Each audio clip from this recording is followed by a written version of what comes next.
Timber, they had quite a good start there with a half-century stand. I'm not saying there were any concerns, but you know, what was most important for you guys at that point that you were looking for? Yeah, they did have a good start. I thought they weathered the swing and the nip and the bounce that was there in the wicket early on. I think for us, I think obviously there's that expectation that you're going to take wickets up front. You obviously got the new ball, you've won the toss. But with that not happening, I think it was important that we still keep our shape, still keep our control, keep hitting the areas that we like to hit. If they're hitting us off those areas, then fair enough. And trust that, you know, mistakes, they're going to make mistakes. And if we're in the right mental space, we'll take those mistakes. And I think that's exactly how it played out. Just to talk about one individual in Shanti, there's been a little concern about him. Rob spoke last week, I think he said that we developed some bad habits because of playing a lot of T20s. What has been the work that has gone into kind of raising his confidence again and getting him able to perform in 50-over match? Yeah, I think the communication that I have with Shamu is to keep reminding the guy that he's still a big player for us. He's a match winner. That's why he's in the team. That's why he's in the squads. And I think he needs to keep believing that on his day he can turn things in our favour. I think today he obviously had a good outing. Got a couple of wickets. I thought the lines that he bowled were a lot better. And I think from a technical or game plan point of view, that's something that he's been working on. What he's been speaking about with the bowling coach, those conversations I'm not privy of, but for me, it's just to keep boosting their confidence and reminding that, you know, he is a match winner for us. Temba, just in terms of another guy who performed really well, Sisanda's almost like growing influence now, you know, in this attack. We saw in Bloemfontein, you know, how he single-handedly changed the course of the game, and while it wasn't necessarily as big in this game, you know, he was the guy who had that small, you know, double wicket burst, you know, that sort of like got your guys, you know, into a groove and stuff. So just his progress and his and what your feelings are of his growing influence in this side. Yeah, I think Sisanda is also, you know, positioned himself as one of the match winners within the team. More specifically with the ball, we saw today he obviously picked up those wickets at that vital moment. He gave us some momentum and we kind of ran with it. I think for him, you know, there's probably a lot of relief in terms of him getting the opportunities that he wants. There's not a lot of noise around matters outside of just the cricket, and I think he's thriving off that. And I think, like all of us, you know, confidence is a big thing. When things are clear, when there's good communication, you tend to enjoy and play your best cricket. So I think with Sisanda, you know, a lot has happened for him in the last couple of months. A lot is still going to be happening. He's obviously going to be going to India, and I think for our sake as a team, we want him to learn, grow, keep putting in those performances. So come later on in the year, not to say that he is in that squad, that he puts up those performances. And once again, the batting really fired well, you know, like it has over the past few weeks. And Quinny talked about you guys being aggressive but also clever. It's sort of like definitely seen evident in the way you guys actually constructed this innings. You guys made sure you were ahead of the rate, you know, with the rain coming, you know, just being steady. And then when the opportunity presented itself, you know, you and Aiden were able to cut loose. Was that sort of like an example of the type of brand of cricket, you know, you guys are preaching? Yeah, I think it will show itself in different forms. Obviously, the last ODI game, that was totally different. You know, Classy came with that spectacle. Today was different as well. I found the wicket a bit tricky first up, with it being a bit spongy. Some balls going through, some balls not going through. So I think our approach will always be the same. Assess the conditions, set your options, and then back your execution. I think other days when the wicket is good, you'll see the guys take on the game a lot earlier. But when the wicket is a bit tricky like that, I guess a guy like myself, I'll kind of play myself in. I think in innings like Aiden as well, I mean, that was big for him, for us as a batting unit. And even with him, we want to see him grow and grow. Thanks, Alex. We're going to go Ken for a couple before we go online. Well done, Timber. Just following up on that, it was one of those tricky sort of targets where maybe teams can get a bit bogged down at times, and obviously you have to deal with weather and the whole context, the importance of the game. How pleased are you that in the end it was ruthless? I mean, you guys won 20 overs to spare. we spoke about that, being clinical, being aggressive, but also being ruthless. So when the opportunity was there first with the ball, and I felt to a large degree we were clinical, we were ruthless, and I think with the bat again we showed that chasing down the score with only 2 wickets down, and I think also the manner, again, in a guy like Aiden, the way he came in, you're 50 and about 30 odd balls, that speaks to him getting an opportunity and really taking the opportunity and being brave and making the play for the team. I'm going to plagiarise Stuart a bit for this question, but are you upset the summer is coming to an end? I mean, you're in such incredible form at the moment. Surely you want to keep going until June. Yeah, it'll be nice to keep going. I think after Sunday, got a very, very, very long layoff. I don't think my co-clubs will have a problem with that, but I mean, I'd love to keep playing. I think there's obviously opportunities in county and all of that where availability comes in, so I'll put my name in the hat there and we'll see how it goes. But yeah, I think when you're going through a patch like this as a batter, you want to be playing as much as you can. Thanks, Ken. Let's switch to online. We've got one from Nathan, Fidos, and then Tafel.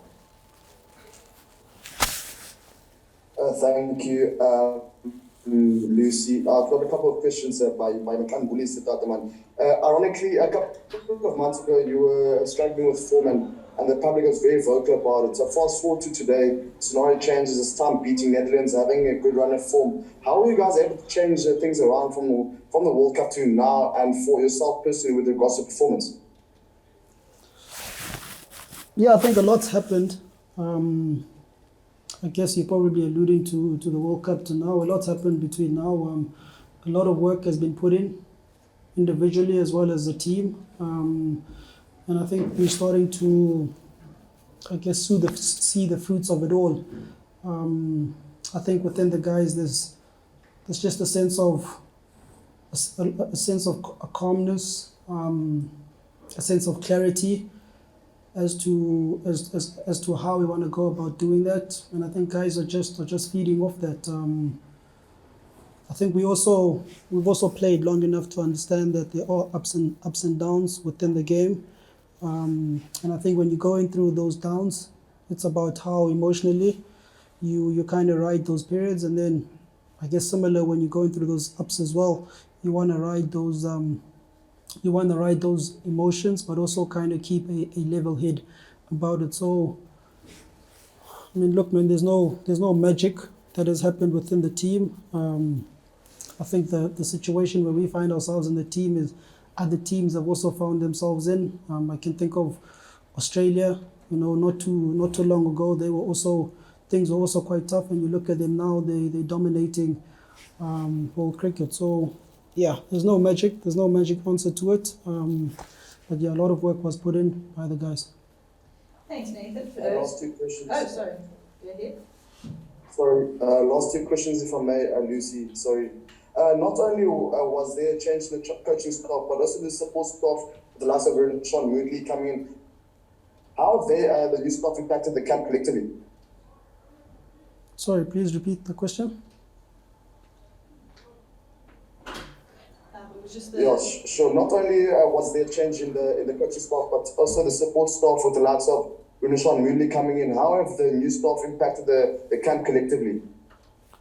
Oh yeah, I think the guys have settled in one well. I think obviously when you get new faces, there's always a different energy that you get. And I think they've come in and they've added their bit within the team. And again, I think the guys have welcomed the new faces within the team, and we'll always try and make people feel as comfortable as they can. Thanks, Nathan. Just in the interest of time, Nathan. Just in the interest of time, we are just going to cut you there, just to give Fido some time for the go as well. Thanks, Lucy.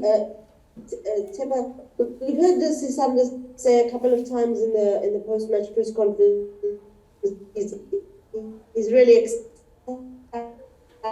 about it's going to be the longest that he's going to be away from home and that sort of thing. Have you got any advice for him, or is there anything that you think you could say to kind of reassure him? And also, I mean, it's amazing that he's got this deal. You must be really proud of him. So what kinds of things are you saying to him to kind of motivate him at this time? Yeah, I think it's a fantastic opportunity for Makala. He'll be in a different environment. He'll experience different challenges, but it's all in trying to improve his craft and trying to improve his game.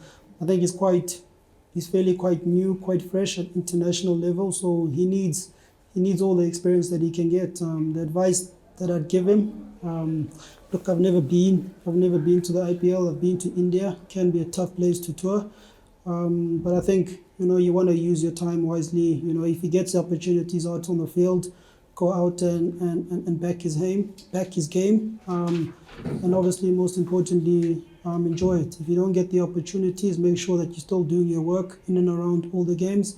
You want to come back fitter, you want to come back stronger, and I think just enjoy the experience. I think I guess that's how I try look at things.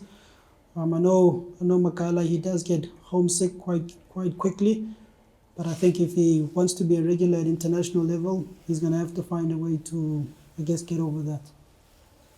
Thanks for those, and then we'll look to take the last one from Talbot. Thanks, Lucy. Zatemba, well done. We hear a lot of people talking about the importance of leading from the front, which of course you've done. And I just wonder, what is the value? What does it do for a team and you as a captain when your performance is I don't want to say expected, but we know that you're scoring runs. What does that do for you as a captain and your team that the captain's form isn't something that you need to talk about? Yeah, I guess it gives you confidence. I think as a leader, you want to be able to lead with authority. You want to be saying the right things, but you also want to be doing the right things. So when you get that opportunity, either with the bat or the ball, whatever your discipline is, you want to make sure that is in order. And I think it allows you to focus a little bit more, give a little bit more energy to all the other aspects within the team. If your form is not there, it obviously does make things a bit challenging, a bit tricky. I mean, I've gone through that phase within the team. And like I've said, I'm fortunate that I've got a good bunch of guys around me who, whether you score runs or not, they're still gonna back whatever you say with confidence, and they will give you the space to be that leader. Thanks, Talbot. Nathan has typed out his question. It's just for you to touch on Pink Day. What does it mean to obviously play in Pink Day, and perhaps just a message to supporters on the occasion to come out and support the cause? Yeah, Pink Day is a big event in our season, in our calendar as players. We always look forward to be running around there in pink. It's obviously also for a good cause, creating awareness for breast cancer, as well as raising funds for, I believe, the beneficiary is Charlotte Makage. I think as well as players, we seem to play quite well when we're in pink, so hopefully that doesn't change on Sunday.